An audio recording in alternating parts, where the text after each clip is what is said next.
vaig portar sobres allà a Madrid i avui els he portat. He portat els mateixos sobres. Ahir darrere, veieu, està el membret del Congrés dels Diputats. Es vaig agarrar d'allí de l'oficina i vaig agarrar.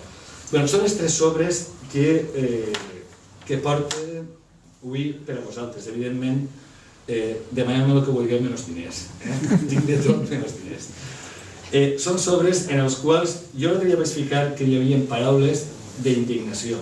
I avui ho porto així per a intentar dir 3 paraules que per a mi defineixen a Compromís. Jo vaig estar farà un mes a Bilbao també, perquè convidat per una altra organització, per Esquerbatua, i vaig haver de fer un discurs allí perquè volien conèixer-nos, perquè és que mos coneixen molt enllà. Fins i tot he rebut missatges que m'han dit, diu, bueno, yo soy de Madrid y no os puedo votar, pero os votaré, ya tenéis mi voto en las europeas. Gent de Madrid, o gent de... Jo tinc seguidors, n'hi ha una que li diuen la Berciana, això està per lleu. Vull dir que tinc seguidors de... Vull dir que Compromís ha sigut un fenomen que ha transcendit, diríem, l'estricte àmbit valencià. També, evidentment, perquè tenim una altra persona també molt mediàtica i molt potent, que és Mònica Oltra, que evidentment multiplica els missatges també per 1000, però sense oblidar que darrere hi ha tot aquest exèrcit de persones que estan deixant ses callos, que estan repartint el butlletí, que estan fent el butlletí i que en definitiva amplifiquen aquest missatge. Les 3 paraules que jo us volia portar avui, en el primer sobre jo dic que Compromís i és una... En el primer sobre, la primera paraula que jo trauria del sobre, no m'ha donat temps a escriure-la, però jo trauria la paraula cooperativa. Els valencians han sigut un poble molt cooperativista, hem sabut fer sobretot cooperatives del camp, però també altres tipus de cooperatives, com per exemple Consum, que és una de les cooperatives que està competint molt bé en el tema de l'alimentació. Cooperativa té una connotació, i és que es dediquem a l'ensenyament, ho sabem, l'ensenyament cooperatiu, té una connotació positiva, és a dir, és treballar tots junts, colze a colze, ajuntant-nos.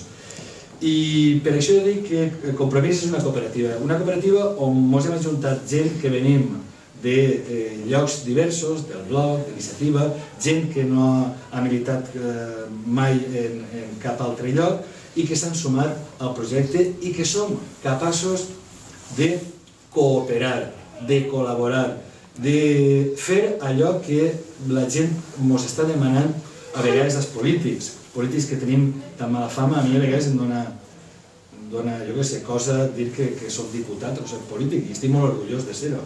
Però, en fi, avui és complicat a vegades dir que eres polític. Entonces, què té de bo esta cooperativa? Esta cooperativa té de bo el dir, jo soc capaç de col·laborar amb una persona com ell, que prové d'una altra cultura política, d'un altre partit polític, però som capaços de veure quines coses ens ajunten. I quan ens posem a treballar veiem que ens ajunten moltíssimes més coses de les que ens separen. I això és el que estem adonant-nos a mesura que anem constituint els diversos compromisos arreu del País Valencià. Que estem treballant amb gent de la qual compartim tantes i tantes coses, de les veïns, dels independents, que en definitiva el que volem per al nostre país o per als nostres pobles és un canvi a positiu. Cooperativa té el sentit justament d'això, d'intentar millorar la vida dels seus socis, però també una connotació molt positiva. I és que les cooperatives han intentat també revertir una part d'allò que són capaços d'ajuntar a la societat on viuen. Jo, per exemple, la cooperativa del meu poble va fer una escola per als xiquets que no tenien recursos, i exemples d'aixòs n'hi ha molts. Bé, aquesta cooperativa, en definitiva, el que vol és treballar per als socis que som, però també per a la nostra societat, per a propiciar allò que ha dit ell, un canvi. Per a fer això fa falta una segona paraula, i és generositat. Generositat. Jo quan vaig dir aquesta paraula allà en Bilbao, i la vaig dir en la seu d'Esquerbatua, on hi havia molta gent que prové del Partit Comunista, és una paraula que en política potser no es gasta molt, es gasten altres paraules, però generositat. Generositat vol dir ser capaç d'escoltar, ser